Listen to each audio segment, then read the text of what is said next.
In a narration found in Jami at-Tirmidhi, number 2417, the Holy Prophet Muhammad, peace and blessings be upon him, warned that a person's feet will not move on Judgment Day until they answer 5 questions.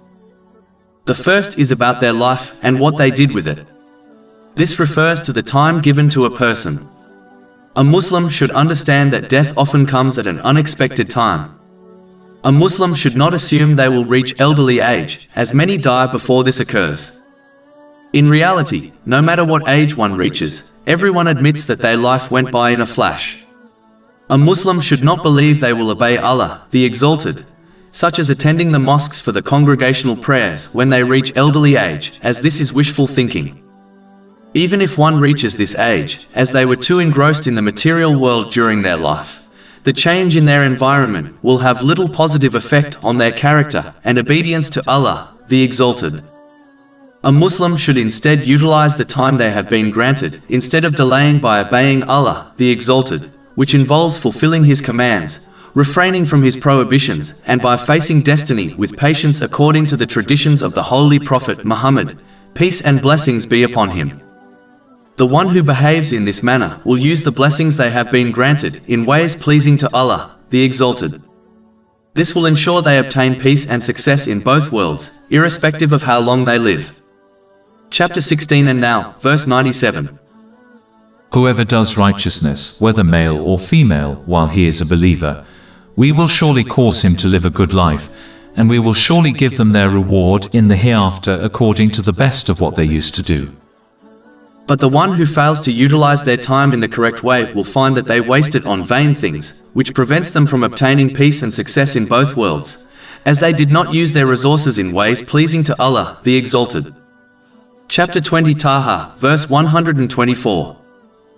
And whoever turns away from my remembrance, indeed he will have a depressed, i.e. difficult life, and we will gather, i.e. raise him on the day of resurrection blind.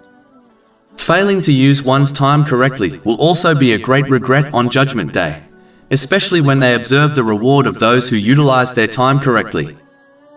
The next question advised in the main narration under discussion will be about their knowledge and what they did with it.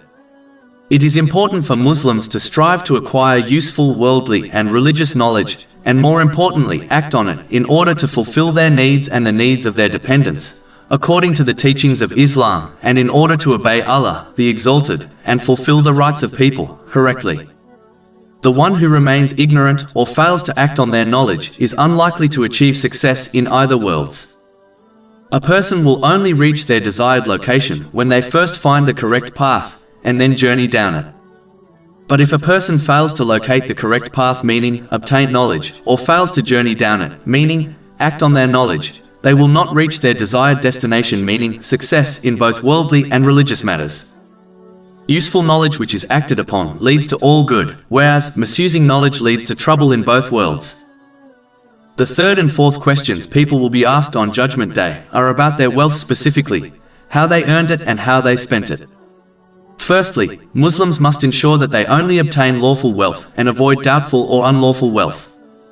Unlawful wealth only leads to the rejection of all of one's righteous deeds. This has been indicated in a narration found in Sahih Muslim, number 2342.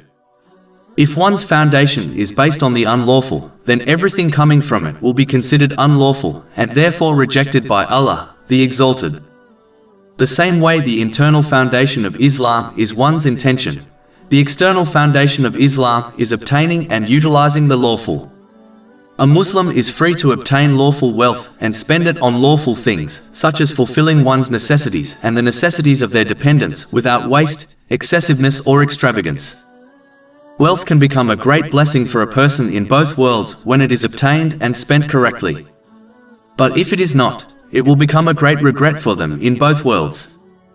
It is why the Holy Prophet Muhammad, peace and blessings be upon him, warned in a narration found in Sahih Bukhari, number 6444, that the wealthy will have little good on the Day of Judgment, except for those who spent in ways pleasing to Allah, the Exalted. Before spending on vain things, one should reflect on losing out on the great reward which will be granted to those who spent their wealth correctly on Judgment Day. This will ensure they only spend in ways pleasing to Allah, the Exalted, and avoid sinful and vain expenditure. The final question will be about one's body and how they used it. A Muslim must therefore use every organ of their body, such as their sight and hearing, in the correct way, as prescribed by Islam.